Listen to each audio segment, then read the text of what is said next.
What is freedom? What is freedom to you? That song sings a lot about freedom, doesn't it? And this solstice day and the meaning for the solstice day is kind of connected to the idea of freedom. But I just thought I'd ask, what is freedom to you? Getting some feedback here. Being able to move forward. Being able to move forward. And Yes. transportation, you can do it. Yes. Moving forward.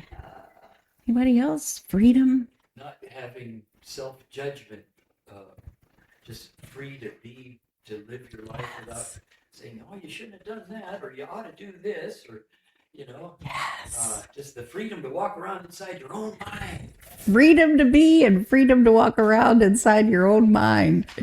Yes. Authenticity. That's what we've been talking about this month with the idea of imagination. Einstein, Gene Houston, they spoke about how imagination really gives us a sense of freedom.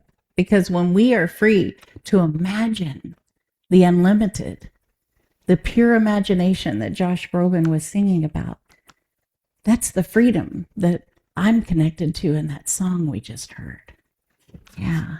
So good morning.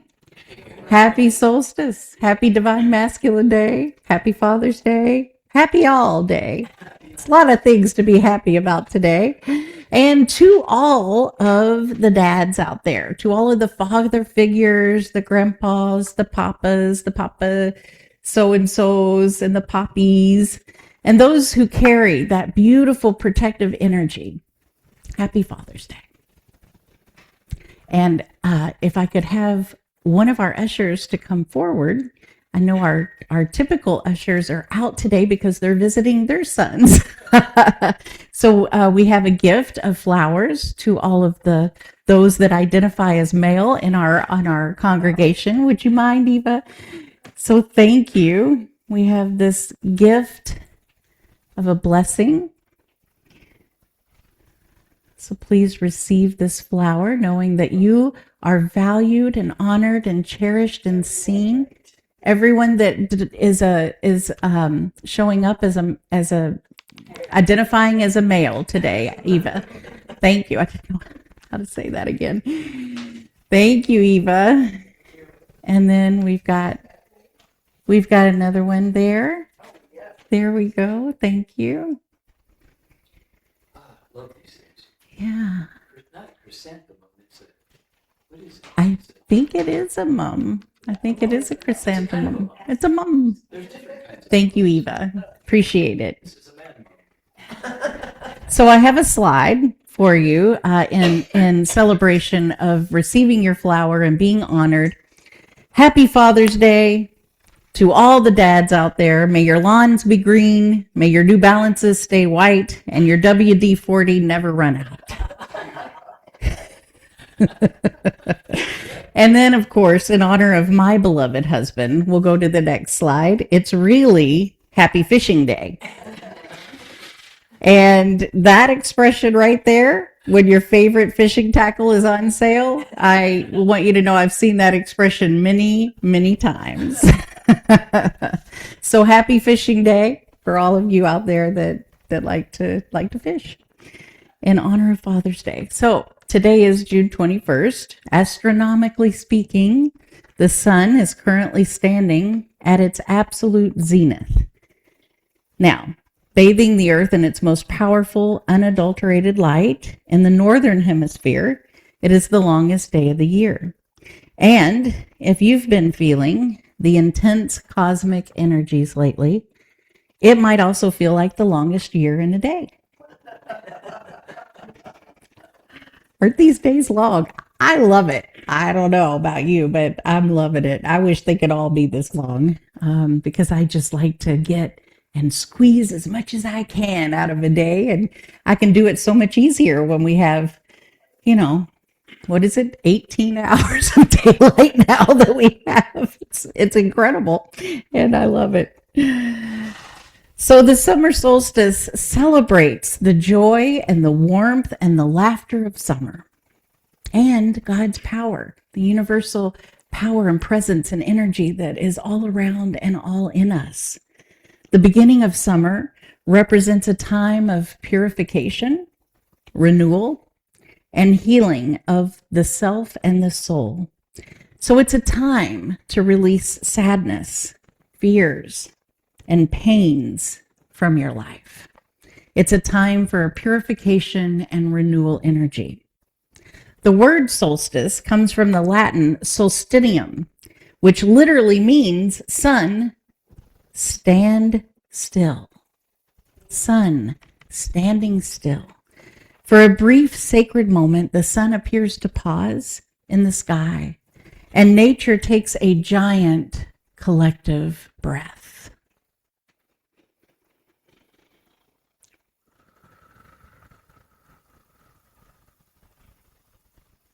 Yes. It's a natural checkpoint. And yet, how do some usually react when the universe pauses? Some folks panic. They look at their calendars, check their notifications, and wonder why their manifestation delivery drone is delayed. We treat life sometimes like the giant cosmic Amazon Prime order. Excuse me, I ordered clarity and total inner peace 2 days ago. Why is it still stuck in transit? You been there? Anybody been there? Anybody ever asked the question? We live in a culture that tells us if we are not constantly moving, producing, or violently optimizing our lives, we are failing. But if the solstice arrives like a giant glowing cosmic intervention to ask us, what if the pressure you're feeling right now isn't asking you to do more? What if it's asking you to listen? What if it's asking you to listen? Has it been asking you to listen? Anybody? Yes. Okay, we got one person that's asking to listen. It's been asking me to listen, so there's 2. Anybody else? Yeah, okay. 3, got it. Not that I'm keeping count. Don't need to keep count. What if the light of this summer solstice is illuminating more than just the world around you? What if it's shining a spotlight on everything hidden within us? The gifts, maybe some forgotten dreams, possibilities waiting patiently to be awakened within your soul. Have you had any of those come up lately? Any possibilities being awakened or dreams maybe being awakened? Yeah. Yeah, me too. Today, we are exploring illumined imagination. And we are receiving a direct celestial invitation to finally stop hiding in the shadows of our own doubt and to boldly stand in the light. You know, I was playing a song by a dear beloved friend and shero of mine, Cynthia James, right before we started service, Standing in the Light. How many of you heard that song? We played it over and over. And it's just an upbeat, wonderful, powerful song where she is in her beautiful voice and energy commanding us to stand in the light. You know, when life feels like it's getting you down or you feel like you're stumbling around something and possibly stumbling around those self-judgments that we want to be free of that Glenn spoke of a minute ago. She's like, stand in the light. And, you know, folks, it's great for me to stand up here and say that. And it is not easy. It can be, but it's not been easy for me, you know, because when you stand in the light, it shines on everything. It illuminates those dreams and those possibilities and those desires, and it also illuminates the shadows. It's kind of like our teaching. Once you have realized and come into a greater awareness about something, you can't forget it. You can't unknow it. We were talking about this on the drive in this morning. You can try, but that's a quick trip to hell right there.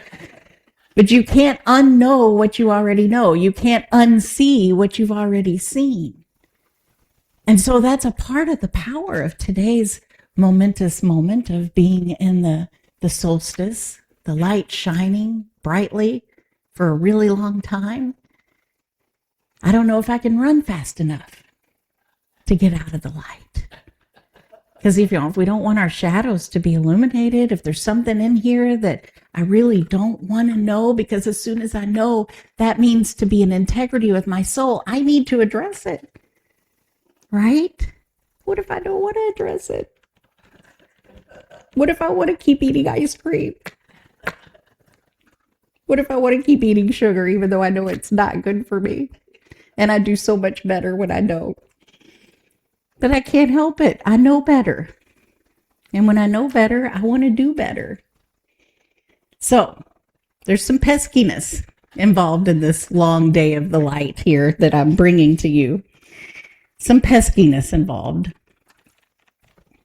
For centuries, ancient cultures understood that this turning point was a gateway of profound transformation. They knew that right now, the veil between what has been and what is becoming is incredibly thin.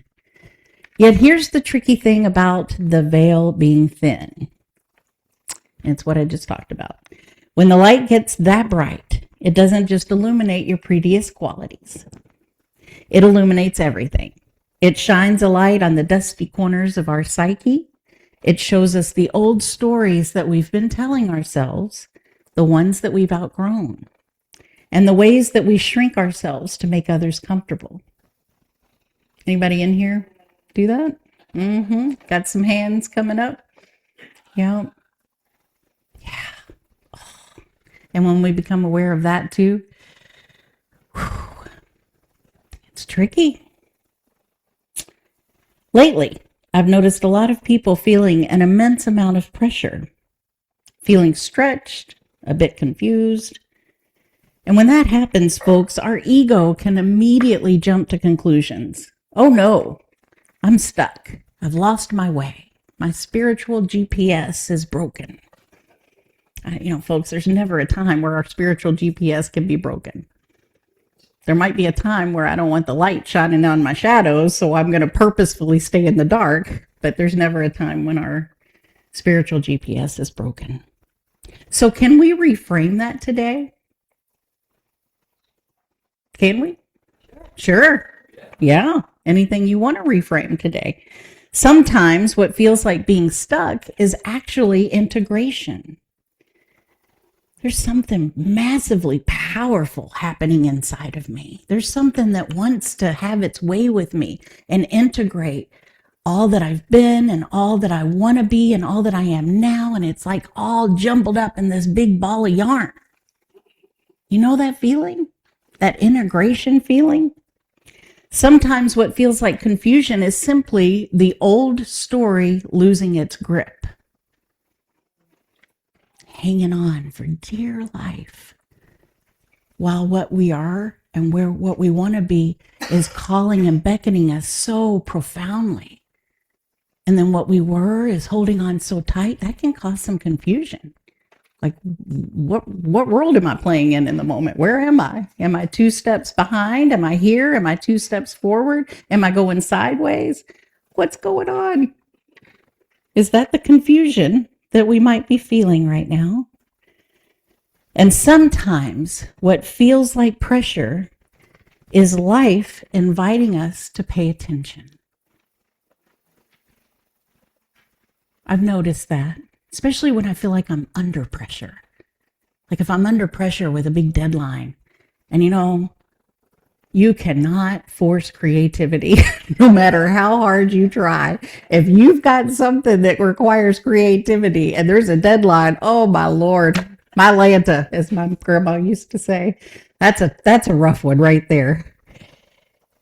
But pressure is sometimes like life is inviting us to pay attention. So we've talked of butterflies and the imaginal cells before, but think of a caterpillar that's in a cocoon. If you were to cut open that cocoon halfway through the process, you wouldn't find a caterpillar with a cute little half-grown wing. You'd find soup. We've talked about this. The liquefied essence of the caterpillar just ceases to be, and you would find soup. Total, chaotic, structural, liquid soup. So if that caterpillar in the moment had an ego, it would be losing its mind, right? I'm melting. I'm failing. I'm totally stuck. But it isn't stuck, you see. It's integrating. It's reorganizing. Oh, man. And I just saying that word. Some people really love to reorganize, right? You know, you can see it. My sister's like that. My sister loves a good project and a good reorganization project. Me, not so much. If I have to clean out my closet or reorganize something, oh my goodness, I'd do anything in the world other than that. That reorganizing, just saying the word. What is it? What do you feel when I say the word reorganize? Can we just go fishing? We can go fishing. I love to reorganize my tackle box. Now that's a fun thing to reorganize. So you're right, Glenn. Maybe it has to do with what we're reorganizing, right? But you know, your closet can't be a mess if you want to walk in and know what to put on. So we kind of have to keep things in order to a certain extent. The answers we are searching for, if we happen to be searching, I don't want to make any assumptions, but the answers that we are searching for don't tend to arrive through frantic effort. Often, they arrive through stillness. And if you are feeling the heat of the season, be gentle with yourself. Maybe stop trying to outrun yourself. It can be pretty exhausting trying to outrun the light so that you can keep what's in the shadows unseen and unknown. That can get really exhausting. Almost to the point that I'm ready to surrender and finally look at those shadows and be like, all right, I'll see you. I'll do it. Hallelujah, right? Right? It's that imagination we're going to talk about. Usually it's always way worse in our mind than it actually is, but that's another story. So stop treating the rest like you have, like something that you have to earn. You don't need to achieve a certain level of productivity before you're allowed to sit in the sun and breathe. Really, I'm here to proclaim. We're going to proclaim that. It's incredibly beautiful that this solstice aligns with Father's Day because it gives us the perfect opportunity to honor the sacred father principle within all of us, that sacred divine masculine. In metaphysical terms, the divine mother represents the womb of creation, the fertile, dark, quiet soil where seeds dream in the dark. The divine father represents the sun. It is the divine spark of vision, courage, structure, and creative possibility. It is the energy that looks at the dream and says, let's build it. Let's bring it into form. And just an FYI, folks, that's the energy we're in right now.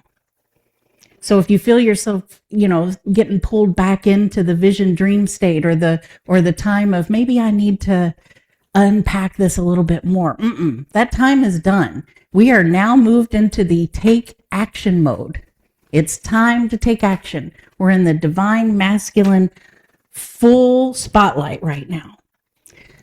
Also, that divine masculine energy, it's protective. It's an encouraging voice that tells us we can become more than we have currently imagined ourselves to be.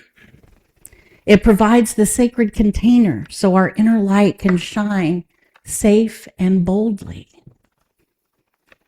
So I'm going to tell you a story about Murphy. At a quiet wildlife sanctuary in Missouri, something happened that left grown men wiping their eyes and caretakers standing still in disbelief. So let's go to the next slide, please. Here's Murphy. Murphy was a bald eagle that could no longer fly. An old injury had taken the sky from him, and he lived out his days on the ground while other eagles soared overhead. For years, visitors passed by his enclosure, admiring his sharp eyes and powerful wings that would unfortunately never again lift him in the air. Yet, one spring in 2023, the keepers noticed something really strange. Murphy began gathering twigs, not randomly, carefully, one by one. He arranged them just like a wild eagle would high in the treetops. He shaped the nest on the ground with the same care any proud parent would show. And soon he settled onto it, lowering his body gently, as if guarding something precious. But there was no egg. What he was protecting was a rock, a simple, cold stone. And yet Murphy treated it like his own flesh and blood. He sat on it for hours, barely moving. He flared his wings when any other eagles came too close. He stared down anything that dared approach his nest. To him, that rock was life. To him, it mattered. The staff watched in silence. It was tender and it was painful all at once. A bird that could not fly carried the fire of a father, even when nature had given him nothing to raise. Then, because who are we to question that, right?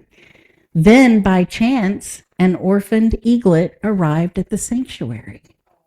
Too young to survive alone, hungry, weak, a tiny little bundle of feathers that needed a miracle. And someone remembered Murphy. If he could love a rock with that kind of fierce devotion, what might he do for the living, breathing chick? So with steady hands and held breath, the caretakers made a quiet decision. They removed the rock from Murphy's nest and gently placed the eaglet in its place. Murphy looked down. He leaned closer. He studied the small, trembling body beneath him. And then he spread his wings and he pulled the eaglet close and covered it, as if he had been waiting his whole life for that moment. No hesitation, no confusion, just acceptance. And from that day on, Murphy fed the chick, guarded it, and warmed it through cold nights. A bird who would never touch the clouds again was given another eagle a chance to one day rule the clouds, rule the sky. Visitors began stopping longer at his enclosure. Some cried, some stood quietly with hands over their mouths. Here was a creature broken by fate, but still choosing to love without question. Murphy taught something that sometimes we forget in hard times, that being strong does not always mean flying high. Sometimes it means staying grounded and still opening your heart. He never knew that rock was not an egg. He never cared that the chick was not of his own making. All he knew was that something needed him, and he was ready. It's kind of like he prepared for that, isn't it? It's almost like there's something within him that started preparing him way before the orphaned eaglet showed up. Have you ever felt that way? Do you ever feel like you're being prepared for something that's coming? Or have you been prepared for something that came and you were like, wow. Yeah? Yeah? Okay. And so that brings us to the core of today's message, illumined imagination. Now, I've shared with you this month about Albert Einstein and what he said about imagination. Y'all remember that, right? What did he say about imagination? It's more important than intellect. Yes, it's more important. And why? Why is it more important? Yes, creation's unlimited because knowledge is limited to what we already know. But imagination circles the entire universe. In metaphysics, your imagination is not a tool for daydreaming or escaping reality. Your imagination is the preview screen of your soul's coming attractions. It is a spiritual faculty.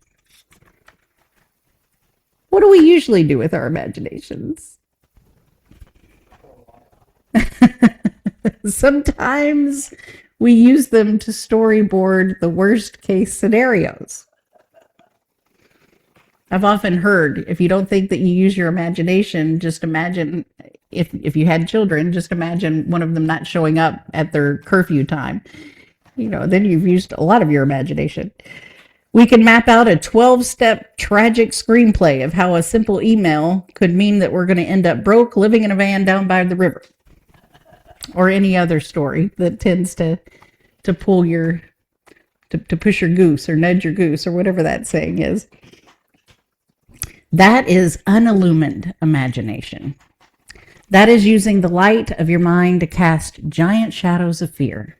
An illumined imagination is what happens when you let the solstice sun pour into your mind and ask, what is the highest vision for my life? What is the highest vision for my life? I'm inviting you to ask yourself that right now. What is the highest vision for your life?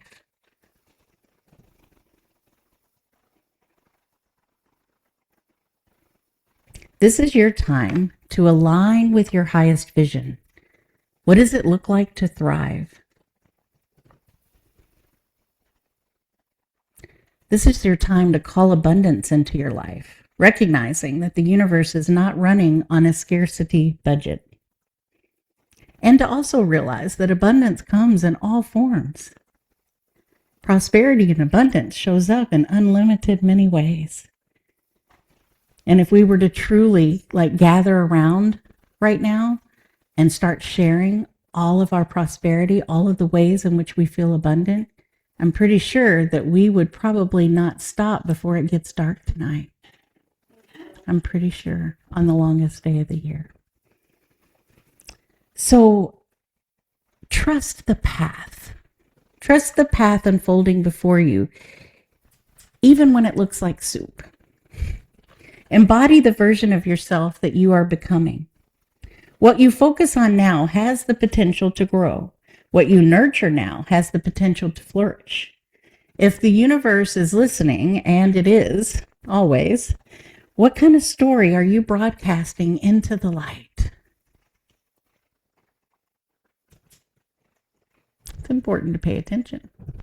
I caught myself broadcasting something a little earlier, and I thought, that doesn't need to be my experience right now. That can be my old story. Because I said something like, it's amazing what poverty teaches you. And I'm like, I don't have to claim that. We don't have to claim that if we don't want to. As we consciously move through this solstice portal, I want to give you a little bit of a cosmic weather report for the coming weeks. So don't be surprised if things suddenly begin to feel clear. Conversations that you've been avoiding for months may suddenly become surprisingly easy. Decisions that felt agonizingly impossible last week may suddenly become entirely obvious.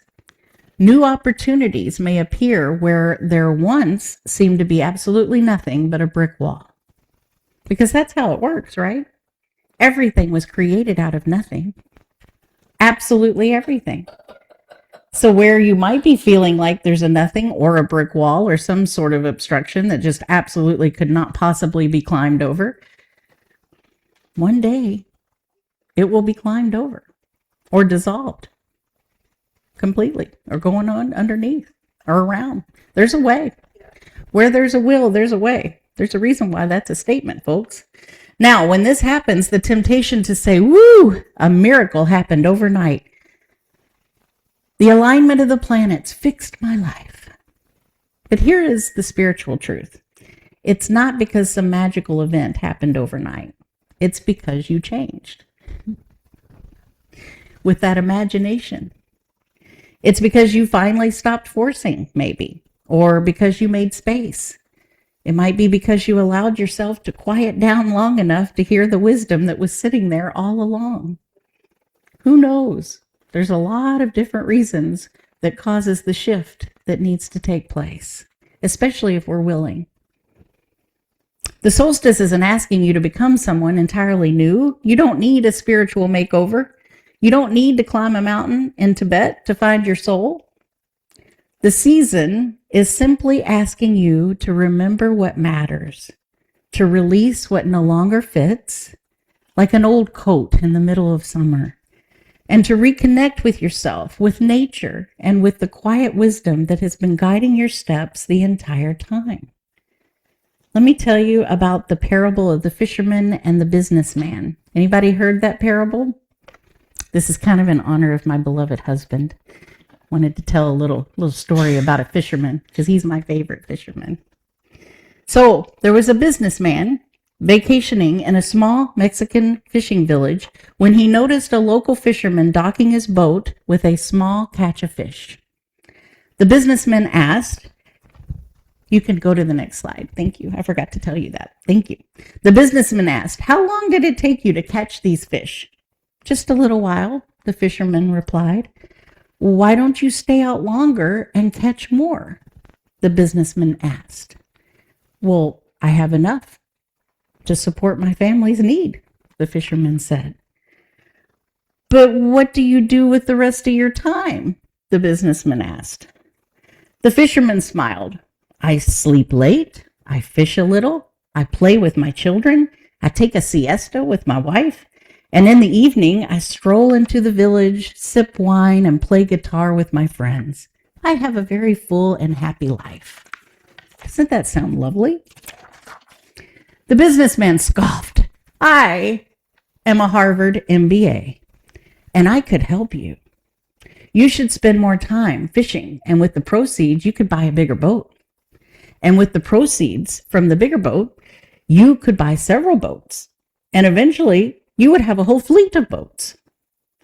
Instead of selling your catch to a middleman, you could sell directly to consumers, eventually opening up your own factory. You could control the product, the processing, the distribution. You would need to leave this small coastal village for a while and move to Mexico City and then LA and eventually New York City, where you will run your expanding enterprise. The fisherman asked, but Senor, how long will this take? To which the businessman replied, 15 to 20 years.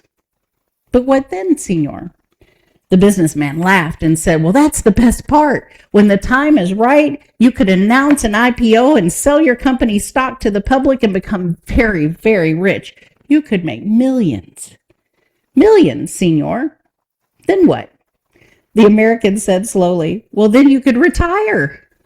Move to a small coastal fishing village where you would sleep late, fish a little, play with your kids, take a siesta with your wife, and stroll to the village in the evenings where you could sip wine, play your guitar with your friends.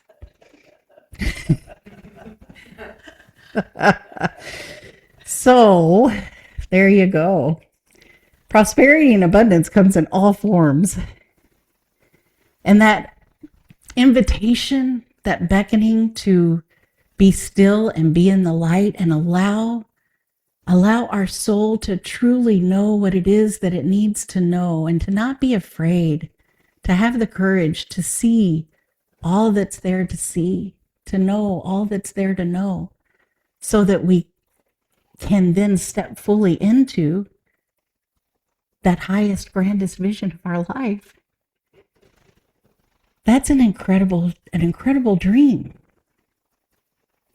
So to tell you just a little bit more detail here, the sun enters Cancer at its peak, marking a shift from Gemini's mental agility to Cancer's intuitive, nurturing, and emotionally receptive energy. Cancer, ruled by the moon, amplifies themes of home, family, emotional security, and ancestral wisdom. So this is a time to slow down, to access your intuition, and honor your inner needs. It's not necessarily a time to catch more fish, buy more boats, and own the canning factory. The sun's peak solar energy in a lunar sign creates a paradox. Outward vitality meets inward receptivity, making it ideal for emotional depth, healing, and creating safe spaces for growth. So that's why this is the time. It's because of this swirl of supportive energy that's existing right here and right now, where outward vitality meets inward receptivity. It's ideal for us to do that emotional depth work, to do those emotional dives, the healing, and the creating the spaces for growth. And when I say growth, I don't mean the multiple fishing boats and the canning factory. I don't mean that kind of growth. I mean the kind of growth that happens deep within here, that gives me that feeling of being totally and completely fulfilled, and knowing that I am operating in complete integrity with my soul. That's the growth that I'm talking about. So today the sun stands at its highest point, and perhaps it asks us some questions. Will you stand in your light? Will you trust your imagination? Feel free to answer if you want. Will you honor the dreams stirring within you? Anybody? Okay, good. Will you honor? Oh, I already asked that. Will you release what no longer serves you? You ready? As soon as possible. Amen, sister. As soon as possible. Will you become available to greater possibilities? That's an interesting one, right? Will you become available to greater possibilities? I got to be willing. We got to be willing to be available. See, if I'm over here holding on for dear life to that which I covet and desire and love, and I'm not willing to detach from that, then I'm not willing to be available for the greater possibility. I got to be willing to let that go. Yes, I'm speaking about something very personal in my life right now, and I'm working on it. So that's what you're feeling. The universe is listening. Life is responding, and something beautiful is attempting to emerge through you. Not someday, now. The solstice reminds us that illumination is not something that we earn. It's something that we allow. So stand in the light, trust the vision, honor the becoming, and remember, the same presence that lights the stars is lighting your path. The same intelligence that guides the seasons is guiding your life. The same love that created the sun is shining through you, and it has been all along. So my invitation to you today is simple. Stand in your light. Stand in your light. Stop apologizing for your brilliance. Stop dimming your bulb so that people around you don't have to squint. If they find that you're too bright, invite them to use sunglasses. The world does not benefit from you playing small. It doesn't benefit from me playing small.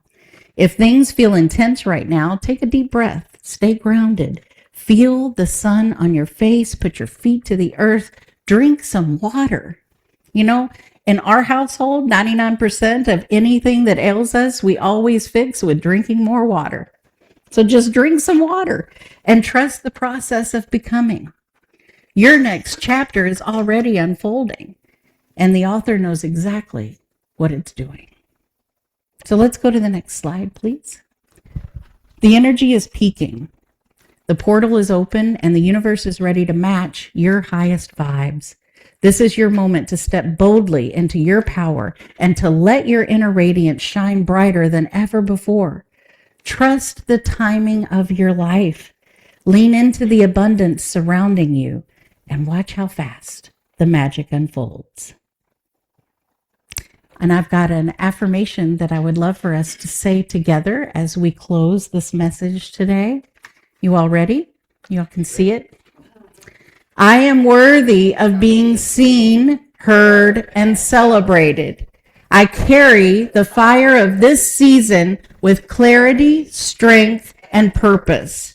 I call in prosperity, joy, and magic with an open heart.